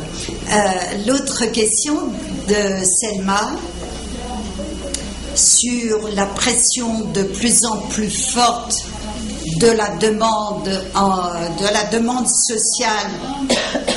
Ben, je crois que Juan José nous a dit aussi comment il a par exemple dû utiliser le terme de société d'information, même s'il n'y croit pas du tout. Moi, j'ai le sentiment qu'effectivement, nous sommes en partie les artisans des changements de notre métier. Je prendrai l'exemple que j'ai donné tout à l'heure dans le cadre de ce programme, ce grand programme sur la sociologie du travail, qui avait un caractère politique très important. Il n'aurait pas pu exister comme il l'a été s'il n'y avait pas eu cette rencontre dont j'ai parlé avec les chercheurs eux-mêmes, pour répondre, pour avoir accès à des terrains, pour avoir des financements. Eux-mêmes sont rentrés dans ces programmes, comme je l'ai dit, sans réfléchir sur les postulats qui étaient sous-jacents aux problèmes qu'on leur posait de traiter. Or, c'est là le propre de notre métier. Notre métier, c'est de transformer la demande sociale, de transformer cette demande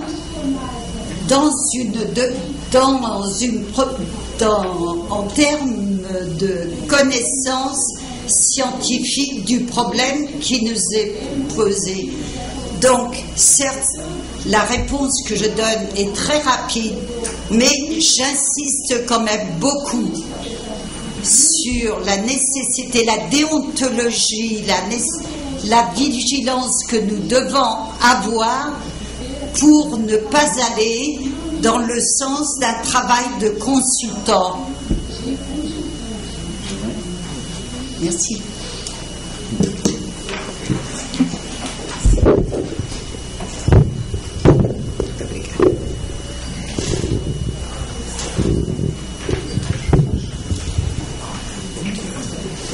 Sí. Bueno,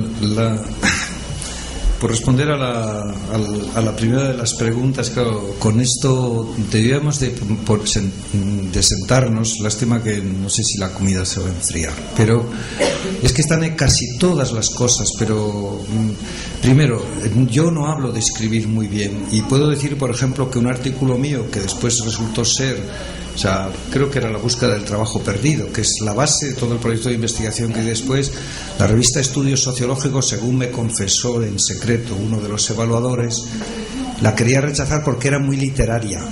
O sea, porque estaba muy bien escrita. Yo dije, pues fenomenal, que me la rechacen, ¿no? Pero claro, explico ahora esto porque ahí desgranamos 2 o 3 cosas, no más porque no hay tiempo. ¿Qué es lo que sucedía con ese artículo? Que estaba planteado con uno de los problemas fundamentales que tiene la investigación.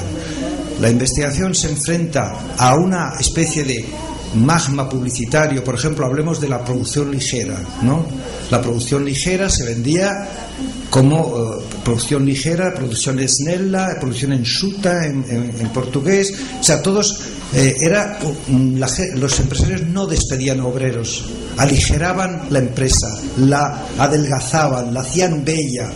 Claro, frente a ese magma ideológico, tú lo primero que tienes que hacer es desbrozar el terreno.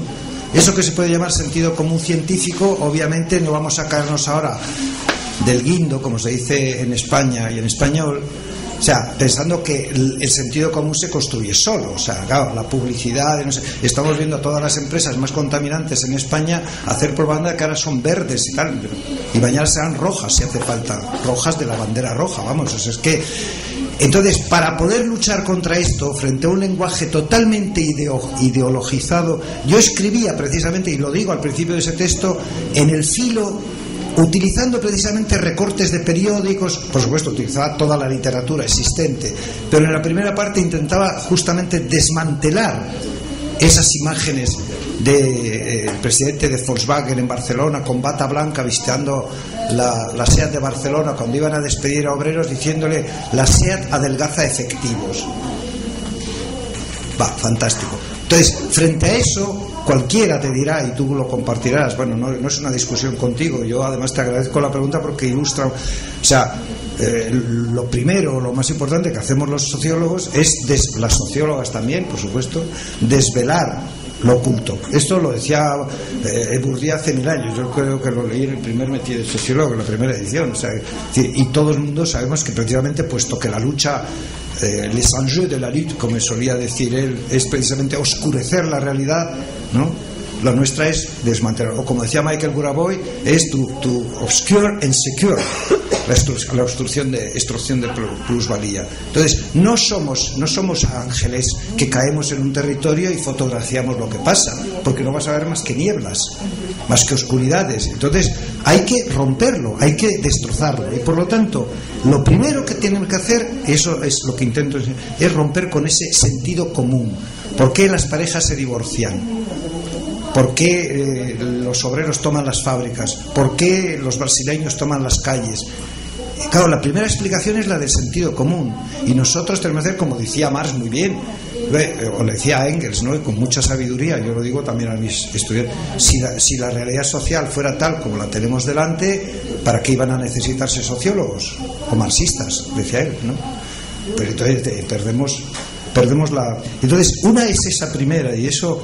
Y entonces no hablo de escribir bien en el sentido de hacer ensayos, o sea, no sé quién lo ha dicho, si tú o Lucy, no hablo en ese sentido, no, para nada.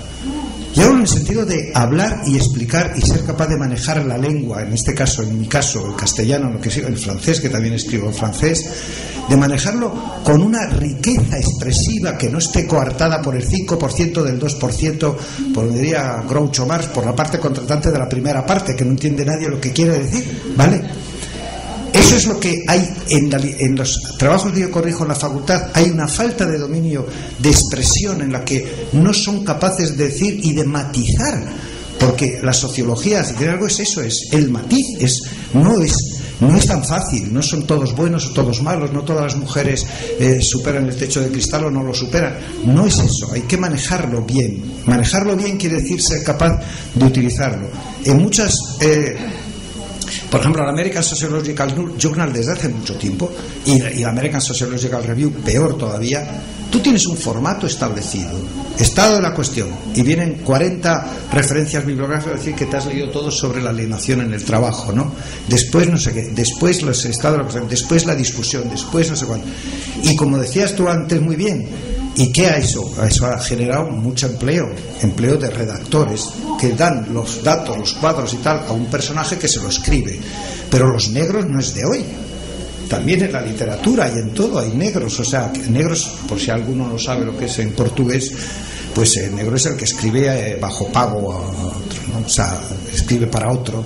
Pero ¿cuántos catedráticos de universidad habrá en mi país que no han escrito nada nunca en su vida? Y lo poco que han escrito... serían cartas de amor, vete a saber. O sea, hay que dominar la lengua. Y yo corrijo mucho y evalúo para muchas revistas, especialmente para Sociología del Trabajo, claro. Y entonces te encuentras con alguien que ha hecho unas entrevistas y ha hecho unos cuadritos, ¿no? Elaboración propia, porque le ha quitado una columna, ¿no? Y deja 3, dice elaboración propia, eso se llama corte propio, no elaboración propia, ¿no? Entonces los pone y dice, como se ve en el cuadro 1, las mujeres de Tudela no trabajan en la industria, a lo que también lo hemos reflejado en el histograma número 2 y en el otro. Yo digo, mira, si lo dices en uno, no lo dices en otro, ¿vale? Que cuesta dinero imprimir una revista. Entonces, es una incapacidad de argumentar, de transmitir un argumento y de ser capaces de convencer, que es lo que queremos hacer. Nosotros podemos convencer a las gentes, a una persona que nos contrata, a una entidad. Escribimos de distinta manera, escribimos con argumentos de datos, de informaciones, y están todos los problemas en lo que tú has dicho, todos los problemas. Y por otro lado, escribir bien, como diría mi madre, que era muy católica, bendito sea, porque leer tochos infumables, yo ya estoy hasta aquí, ya digamos, más arriba todavía, porque tú te coges, por ejemplo, un libro, para decirlo que está en castellano, pero yo me lo he leído casi todo en inglés, de Arlie Russell Hochschild. Cógete el libro, La mercantilización de la vida íntima. Yo se lo recomiendo a estudiantes que están un poco decepcionados y tal. Digo, tú léelo, aunque no vayas a estudiar el trabajo emocional ni nada, tú léelo, porque eso es una capacidad de contar cosas muy profundas, de manera muy cercana, muy próxima, que arranca de lo que la gente cree y siente que pasa en las familias, y para descubrirte que los niños están atentísimos, grabando todo lo que dicen sus padres y cómo negocian quién cuida al niño y quién no cuida al niño. ¿Hay mejor manera de contar eso que como lo cuenta Arlie Hochschild? Desde luego puede que la haya, yo no la conozco mejor y yo lo recomiendo pero sin falta. Puede parecer ensayo, pero ¿qué pasa con el ensayo? O sea, no sé, quiero decir, estos son todos los problemas que tenemos. No se da una sola clase de redacción en sociología, no se da una sola clase. Por ejemplo, nosotros nos metimos a más berenjenales, queríamos que la gente utilizara una cámara como utiliza una pluma. Claro, hablamos con unos profesionales del guión y por otra parte y queríamos que eso, y en la facultad nuestra, bueno, por lo menos eso lo hay un taller de medios audiovisuales, la gente aprende a montar, a hacer cosas. No es que vayas a aprender a ser cineasta, pero sí que aprendas que hay unas cosas que se transmiten mejor con un PowerPoint. Eso lo aceptamos, todo el mundo pone un PowerPoint, da igual que sea útil. En este caso, por ejemplo, lo que ha hecho Lucy, estupendo, porque da la traducción y permite seguir eso no, pero ¿y por qué no contarlo con otra herramienta que no sea una pluma, un boli o un ordenador o un teclado? ¿Por qué no mezclar? ¿Por qué no darles más habilidades a nuestra? Simplemente para que no se sientan huérfanos cuando, si no, alguna persona más cualificada les ayude a poner eso de otra manera. Yo he usado toda mi vida enseñando condiciones de trabajo. Ahora hace tiempo que no lo enseño, porque ya ha pasado mucho tiempo. Pero, yo qué sé, juegos de diapositivas que se hacían con un Kodak carrusel, no sé. ¿Por qué usamos eso para la formación y no puedes usar, no digo eso mismo, otros métodos para transmitir una información? ¿Por qué si te encuentras una frase, ya termino? Porque nos hemos roto la cabeza. Uno de nuestros entrevistados, para ver la invasión del trabajo en la vida, uno de nuestros entrevistados, que luego aparece en el libro rojo, aparece ahí, y además se llama Ángel, el seudónimo, claro está, por supuesto no develamos nunca. Bueno, pues este hombre nos está contando su vida. Este es un alto ejecutivo, cobra un montón de dinero, trabaja para una gran empresa del sector de la informática y para la Telefónica. O sea, esa es su contrata a la Telefónica de España. Y nos está contando eso, todo lo que gana, 24 horas al día, y no puede hacer nunca nada. Ese es el hombre por esencia súper ocupado, que no da ni palo al agua en casa, claro está, obviamente. Y él te cuenta una anécdota. Esto es una anécdota, a ponerla en un libro. Cuenta que por fin un día consiguen un espacio y se va con su mujer. Era en alguna medida su viaje de novios, y se van a Canarias, ¿vale? Y cuando están en Canarias, de pronto aparece la Guardia Civil al hotel donde está, lo coge, se lo lleva a un avión especial y se lo llevan a Madrid. Claro, te cuenta eso y tú no sabes si reírte, si echarte a temblar. Digo, ¿qué pasa? Había fracasado, había salido algo mal en los programas que él había hecho para la facturación de Telefónica, y claro, eran 500.000 abonados. y no dudarán nada. La empresa tiene un contrato que dice en cualquier día, 24 horas, durante 300. No dudará la empresa mandar a la policía a buscarle y llevarle a casa. Es una anécdota. Yo no quise empezar aquí en ningún momento. ¿Por qué? Porque también la forma de argumentar a mí me parecía que eso deslumbraba demasiado. Yo quería empezar con cosas más suaves que fueran mostrando que toda esta gente que trabaja así, al final su vida entera es el trabajo. Toda su vida es trabajo, toda entera. La vida personal, la vida sexual, todo es trabajo. Pero si empezaba con esto, digo que es como si le echaras un fogonazo a la gente. No sé si dice bien o mal, no está. Vaya, eso no está. Y eso es una entrevista que hice yo, ¿no? Bueno, pues lo hacemos, lo usas, no lo usas, y esas son decisiones que tomas. A mí me pareció que no convenía.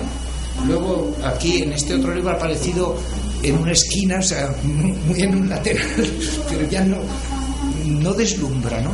No sé, pero son opciones, y yo creo que frente a lo que hemos dicho, dice, hay soluciones y tal. No hay más solución que la práctica.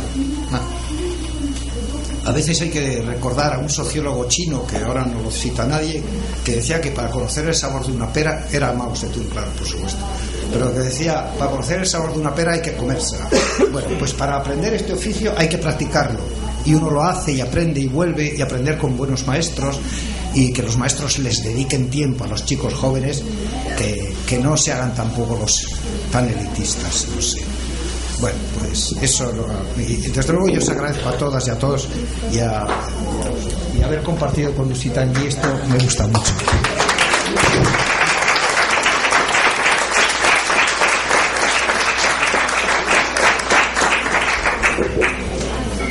Com grande prazer que encerro essa atividade que acredito atingiu os seus objetivos e nos trouxe os desafios em relação ao exercício da profissão do sociólogo, né? Desafios no campo científico, desafios no campo da compreensão científica e da forma de transmitir por meio da escrita. Muito obrigado, bom almoço e até já!